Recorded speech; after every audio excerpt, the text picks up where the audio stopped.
Hello everyone, I am King. I am the creator of the chaotic TCG automated game system. This is a project on Tabletop Simulator on Steam. Just wanted to give you guys a quick video tutorial and just an overview of this game, how it works, and what to expect in the future. I made this a few months back and been working on some bug fixes for it. I released it kind of pre-alpha just to get some beta testers in there and got a few people interested, a few people testing out, and some good feedback from it, but thought I'd go ahead and release it for the full fan base here for free. And here just recently we had the release of the chaoticgame.com, which is a huge update. I mean, we now know a lot more details about when Chaotic might be coming back, as well as the TV show. It sounds like the TV show is going to come back. They are releasing some episodes kind of higher quality, which actually look fantastic compared to some of the streaming platforms that I have seen, including mostly YouTube. Like just the comparison between what's been released in the past for those episodes versus what they have on that website are just immaculate difference there. But anyways, getting back to this, I created this a while back using a lot of parts from other things people have made, but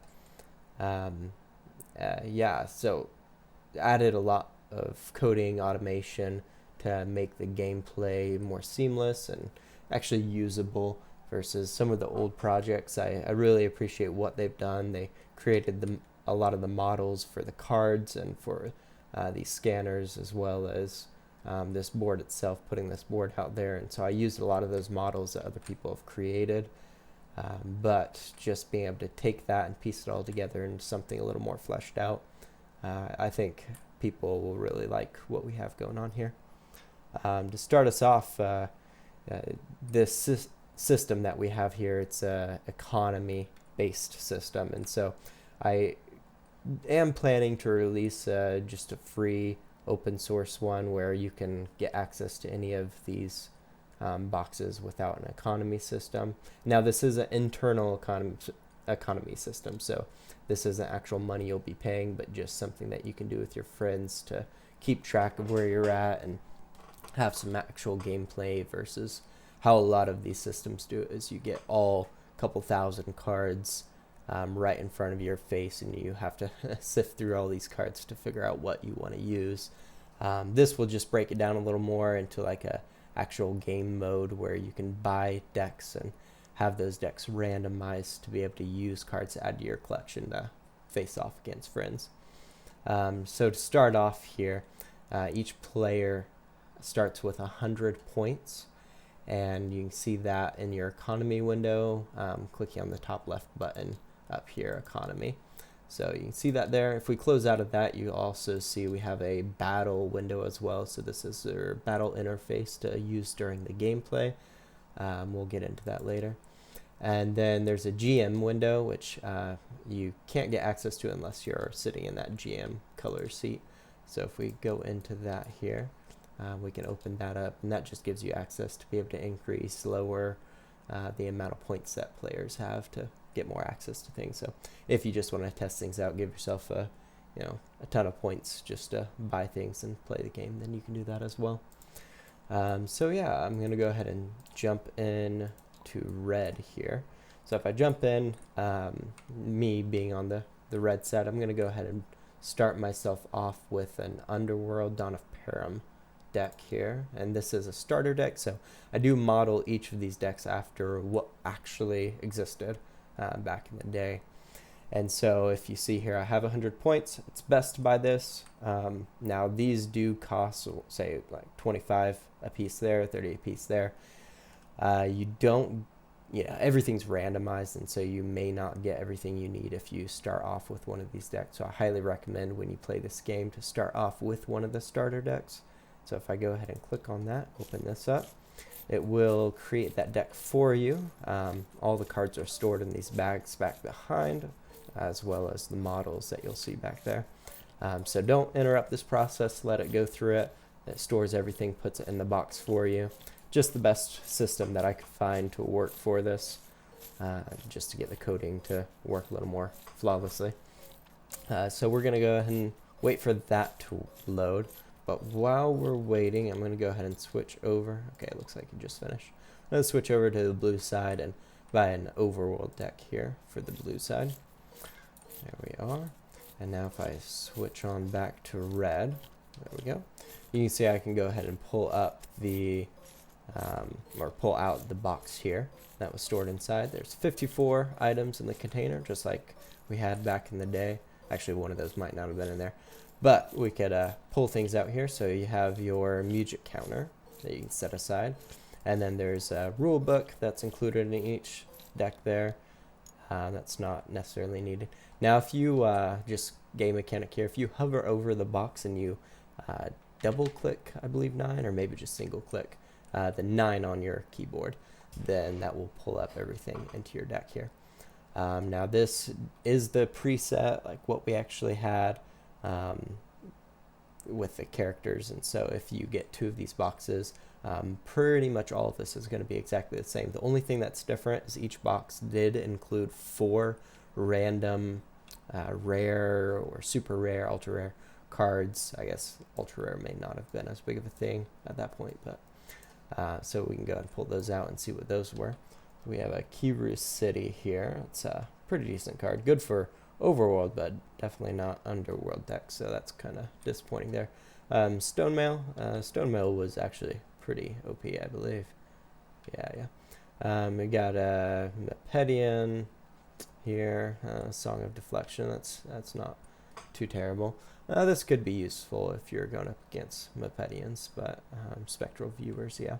So we're going to go ahead and set these back in the deck real quick. Now, one cool thing about this mod as well is it does have scanners that are mostly working. I mean, it works as well as we can get to work in here.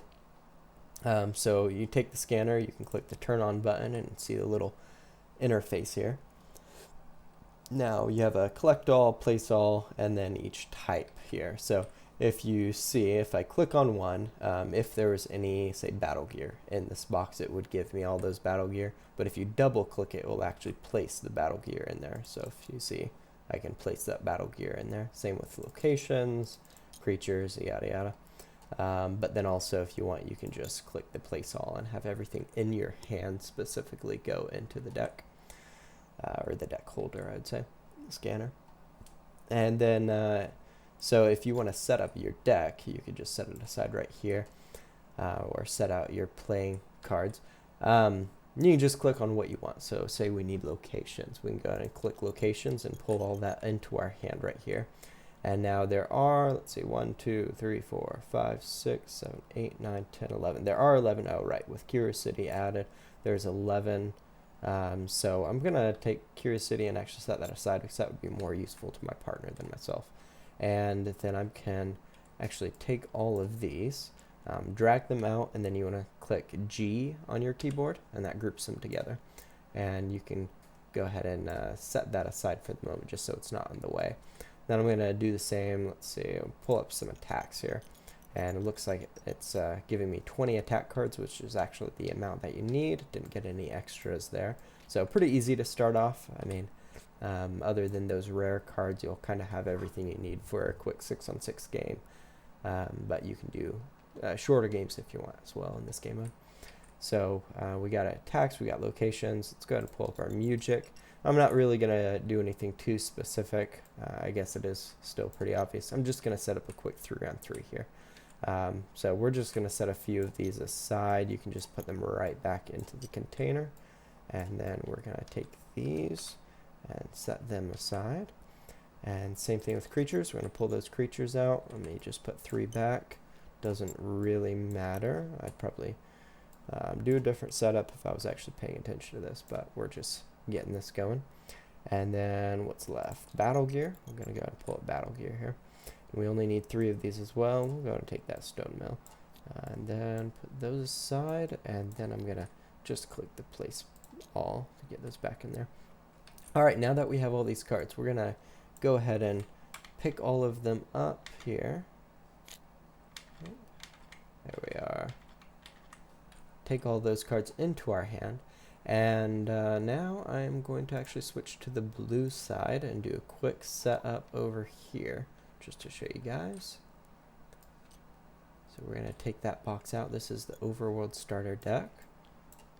Take that aside and then double click 9. It is double click. If you click once, you only get 9 cards out. But double click 9, that pulls out everything.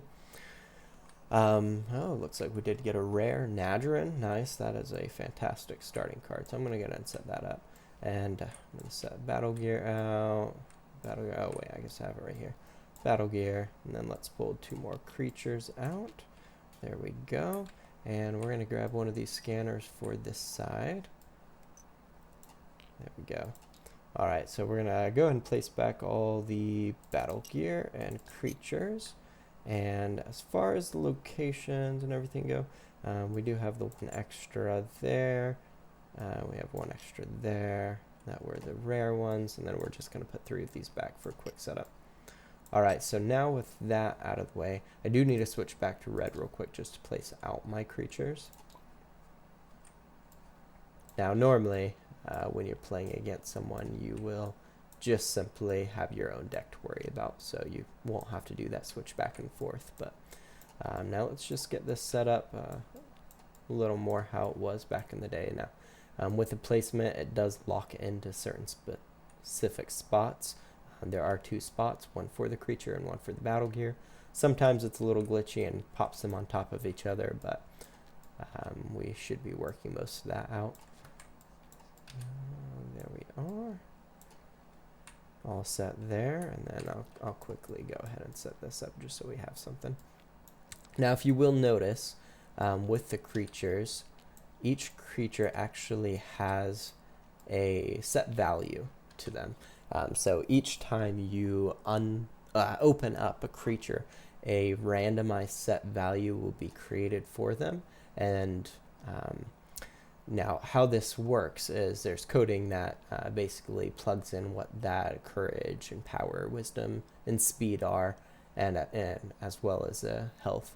And so it locks that in for that card specifically. So you don't have to worry about that changing out. But if you do get another hearing card, all those stats will be different each and every time you do that. So there's a lot more realism, which some of the other projects like this don't have, where a lot of these other projects either don't have values here at all, or it's just 1 set value, which I actually pulled from for this. So if I stack it, it actually loses that code, I believe. Let me flip that way. There we are. It loses that code when it stacks, and so those are the averages, actually. So it's not just random, but those are the average values. But with this project in particular, it does set new values for everything. So you can have some creatures that are the same as the same creature, but 1 card might be a lot better because it has more health or whatever, just like how the trading card game was. So anyways, once we have all that set, we're going to go ahead and pull up the battle interface. I'm going to close out of the economy tab there. And when you are ready, you're just going to hit the start game and everything will get going for you. As you'll see in the hand, all the location cards automatically get put out and attack cards go ahead and get put out as well. And then you'll see, that happened for both players there. Now, when it is your turn, so say I'm red player right now, I can go ahead and click start turn if it's my turn, and what that will do is it will set up the game for that play. And so if you see here, we'll go ahead and open that up. Placement's a little weird there. It will go ahead and draw your location card, as you'll see right here, and what that does is allows you to take a look at what location you're going to be battling at, and then you can choose which player. You'll see at the bottom here this little engage player or engage creature button will pop up, and you can actually choose which creature you want to use to engage in that battle.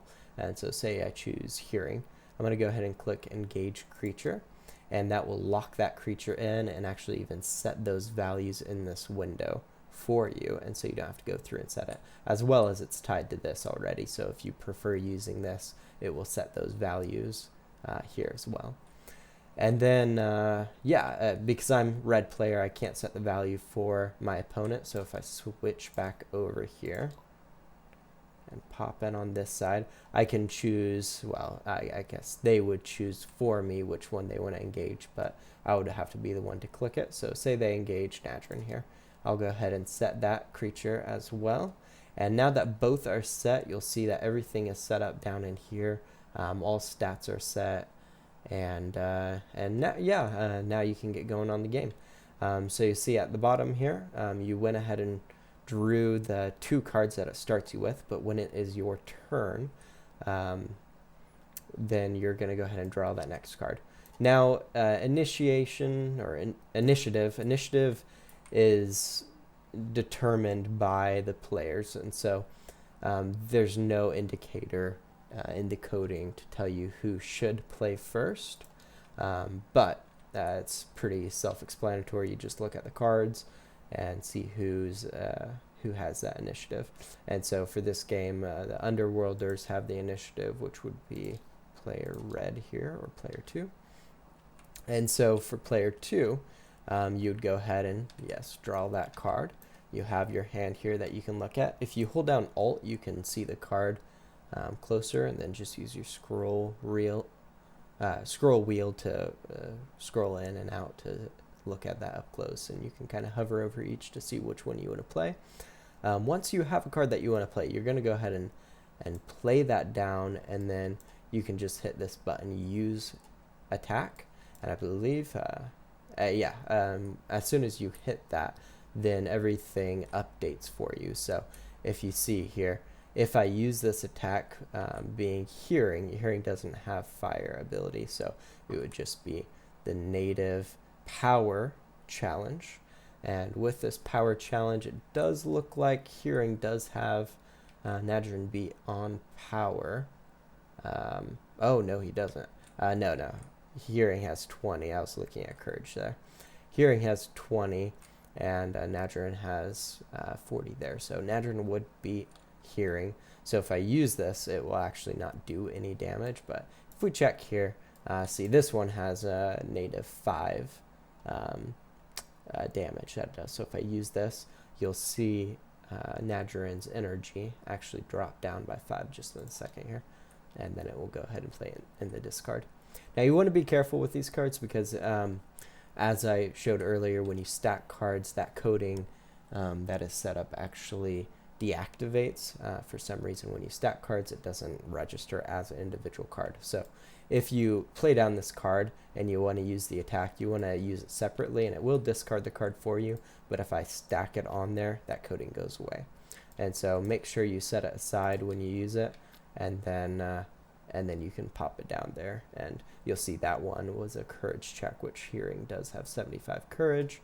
Hearing did 5 more damage, so now Nadrin is down to 25 when he started at that 35.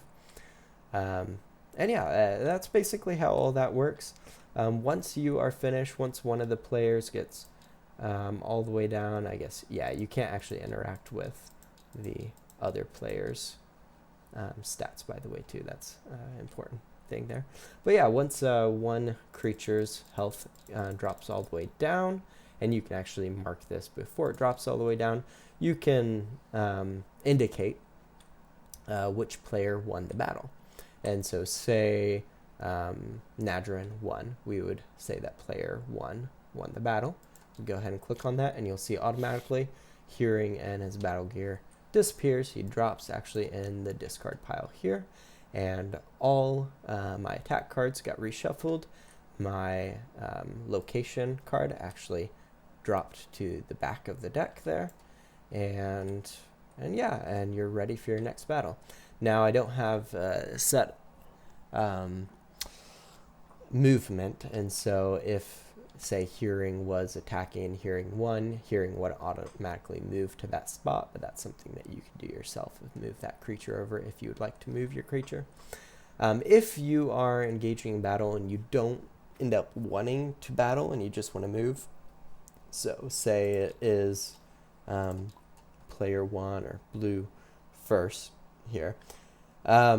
Say Nadrin just wants to move up here to maybe get a later attack down the line over here. Nadrin can start that battle, and it does still flip over a card and everything. You still draw these cards, but you can just click no combat this turn, and that will actually reset everything, and you can move your creature where you want your creature to be moved. And yeah, that's that. After that, if you go through this game and say you go ahead and have all your different battles and say, let's see, we engage that creature and see you can't engage 2 creatures from the same player, and we go ahead and engage this creature and blue wins again, and then we do that one more time from say this turn. We'll go ahead and engage this creature, and we'll engage Nadrin. There we are. And then blue wins again. Now that blue won 3 games in a row, that is actually, that would be the end of the game, because now that all the other creatures are gone, you can actually just click end game here, and it will ask to confirm, make sure that you do want to end the game. But once you end the game, it will divvy out the points based on who won and who lost. Now everyone does still get points. The winner and the loser gets points based on each battle. So each battle you face, the winner gets a certain amount of points, and the loser does get some pity points just so they can buy some more cards, just to get a little bit better. But then once you beat the whole game, then the winner gets a big bulk of points, and that loser still gets a little bit, just so, yeah, they can improve. So if we look at the points now, player 1 was at 0. He now has 70 points, and player 2 has 25 points for losing. Now that 25 is just enough that player 2 can buy one of these packs, and we have it set up specifically that way, so they can always buy at least something, but that player 1 has a lot more options. So now I can look at these decks and see which one I want to do. So say I want to do one from the Zenith of the Hive, as well as I want to do one from Silent Sands. I do recommend that you wait for each coding pack to be built before you start another one. It normally doesn't interfere with each other, but I've had every great once in a while interfere. So if you have 2 packs going at the same time, the coding can mess up and you'd have to restart or reload the game. So I'll go ahead and create that second pack, and we'll see this first pack here is created, and we'll have the second pack.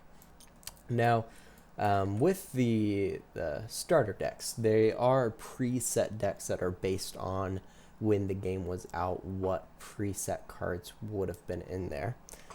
For these decks, it is actually based on that as well.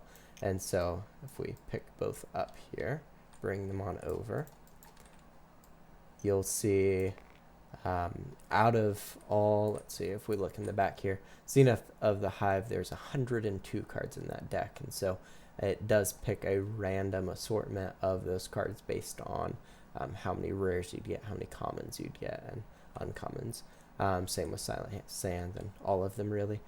So all of them have the correct amount of cards. It has this correct statistics on what cards you get when. And so anyways, now that those decks are created out of the 9 cards, you can go ahead and pull that out and see what cards you got. So first, I believe 4 cards are always going to be those commons. And then after that, you got 2 or 3 uncommons. I think it was 3 uncommons. And then the last 2 were your rares or super rares, ultra rares. And so looks like we have these 2. So this just brings back that nostalgia of the game of opening a deck and not knowing what you're going to get. It really adds a fun element to this game mode, to this project, where you can get into it and build your own decks, and each creature, you know, has their own stats, just like how it used to be. So you may be able to get 2 of the same creatures, but then one will be better than the other, and you can kind of build on it however you want there. Anyways, So we'll go ahead and open up the Silent Sand pack. Now with the Zenith of the Hive, I do still have in there the Parasite tokens as well. And so I believe you have a 1 in 3 chance, 1 in 4 chance, something like that, to receive that Zenith, to receive that Parasite token in the Zenith of the Hive. So just letting you guys know that that is still in there. And yeah, these are the cards that we got here. Not bad. It's some pretty good cards for something to build on. Yeah, it's Mirage there. All right, and so anyways, we have all of the current sets. Not that they've changed in a long time, but hopefully here soon we'll get to see something more come out.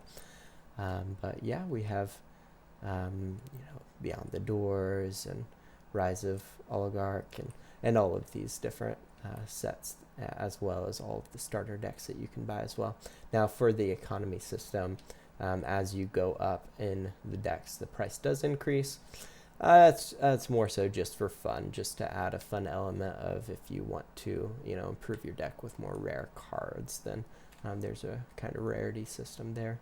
Not to mention, once you get into Marillions can be pretty OP, so it makes sense for them to be a little more pricey to work into. And yeah, I think that's most of the project here. If you guys have any questions or want to hop on and try this game, the link will be in the description to get on here. And you can hop on, test it out. If you see any bugs, which I'm sure there are 1 or 2 around, then just on that project on Steam, go ahead and put in the comments any bugs that you see that need fixed. Feel free to reach out to me any ways that you can. And yeah, thanks for checking this project out. I did forget to mention one of the most important things to this game is the music. There is a native music system for Tabletop Simulator that you can actually pull up and see a list, the playlist here of what songs were actually made for Chaotic. This is specifically the TV show had a lot of different songs, and so you can actually listen to those songs from here and have them playing. Turn that, and you can have these songs playing while you battle it out with your friends.